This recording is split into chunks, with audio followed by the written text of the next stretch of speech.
Taman Loang Balok di Kota Mataram adalah dewi atau desa wisata yang sudah sepantasnya tampil cantik. Bila perlu, dewi yang diakui secara nasional itu menebarkan harum dengan penampilan yang menawan, lebih baik dari sebelumnya agar dikenang dan dirindukan setiap orang. Apalagi seusai mendapatkan sebuah predikat Anugerah Desa Wisata Indonesia tahun 2022, bersama 50 desa lain di seluruh Indonesia setelah terkurasi oleh Kementerian Pariwisata. Setidaknya, lebih dari 70.000 desa di seluruh Indonesia yang mendaftar pada Anugerah Desa Wisata Indonesia tahun 2022.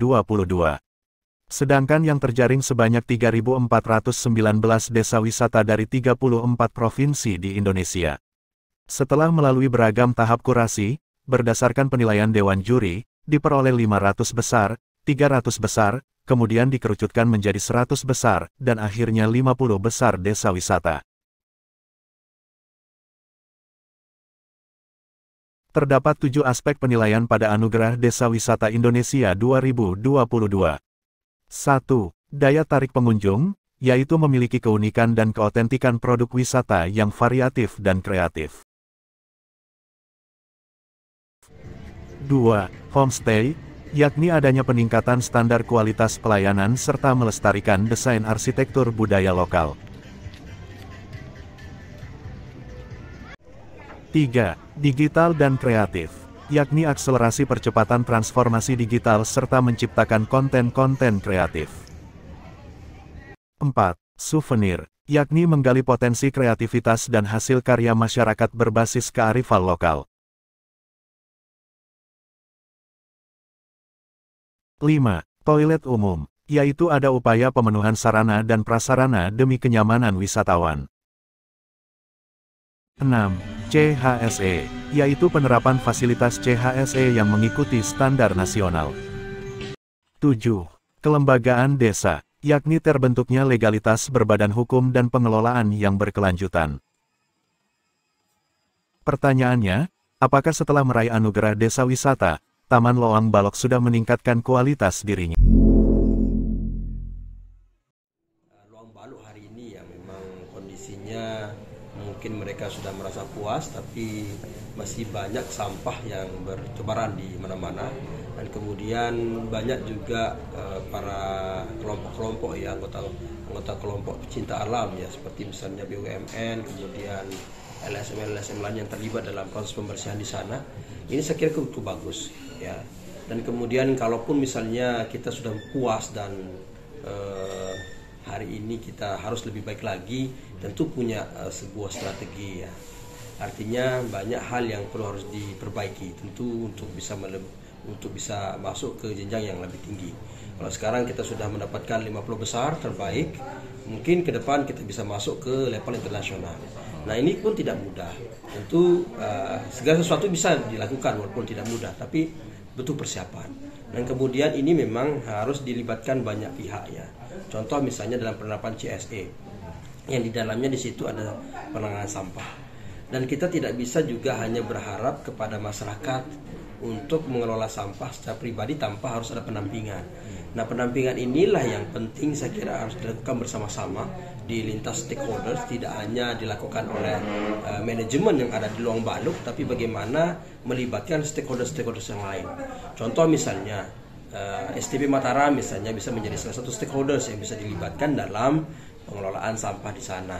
Dan tentu ini juga untuk merubah mindset masyarakat secara luas tidak mudah, butuh waktu, butuh proses, dan butuh tahap-tahap yang harus dilakukan. Nah ini memang keterlibatan semua pihak lagi-lagi harus dilibatkan. Dan kemudian STP sudah juga melakukan pembinaan di beberapa tempat. Ini juga bisa menjadi contoh baik ya untuk bisa diterapkan di Loang Balok. Misalnya penanganan sampah dari rumah tangga misalnya, penanganan sampah dari warung-warung misalnya, sehingga sampah-sampah ini tidak lagi berserakan di mana-mana, tapi bagaimana sampah ini bisa diatasi dari warung-warung, dari stand-stand, dari food court yang ada di Loang Balok, sehingga nanti tidak lagi bertebaran dan kemudian takutnya ke depan kalau misalnya sampah di mana-mana dan kemudian itu menjadi poin negatif bagi Lawang Baluk itu sendiri, sehingga tidak menutup kemungkinan juga bisa downgrade, tidak upgrade tapi downgrade.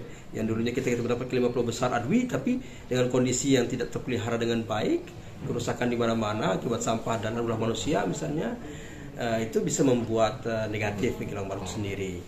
Nah, selama ini mereka yang ingin berbuat baik itu kan masih jalan sendiri-sendiri. Ya, baik dari pihak BUMD, BUMN itu kan jalan sendiri dan hampir tidak ada terkoordinir dengan baik kan.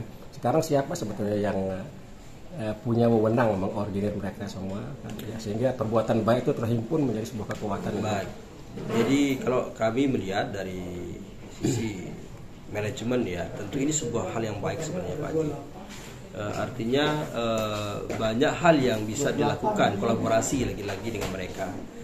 Artinya seperti misalnya dibuatkan program jual bersih misalnya. Jual bersih pertama melibatkan BUMN A misalnya. Jual bersih kedua misalnya melibatkan BUMN B. Terus begitu selanjutnya. Dan kemudian membuatkan program-program tidak hanya untuk bersih-bersih sampah Pak Haji, tapi membuat sebuah edukasi pelajaran bagi mahasiswa-mahasiswa atau siswa-siswa atau bahkan siswa-siswa di level TK, SD, SMP dan kemudian selanjutnya. Sehingga di situ terus akan ada proses pembelajaran di situ. Dan kemudian kalau kita melihat dari sisi edukasi tentang pengolahan sampah dan kebersihan sudah masuk di situ. Kemudian lingkungan yang lain-lainnya misalnya penanaman pohon dan lain-lain. Dan kemudian yang kedua, ada dampak secara ekonomis pasti. Orang masuk ke sana pasti akan belanja, orang masuk ke sana pasti akan bayar entrance fee, akan bayar parkir dan multiplier effect kepada kelompok-kelompok yang ada di sana. Begitu. Jadi dibuatkan schedule oleh manajemen manajemen Lawang Baluk itu sendiri sehingga terlaksana secara sustain, secara berkelanjutan, tidak hanya sekali dan kemudian selesai. Terhadap desa-desa wisata yang sudah meraih kategori terbaik di NTB ini ada 4 jadinya kan dari tahun 2021 itu. Ya.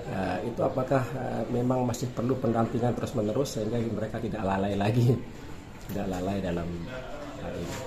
Ya saya kira pendampingan menjadi penting Pak Haji, tidak hanya pada hal kebersihan saja, tapi pada hal lain.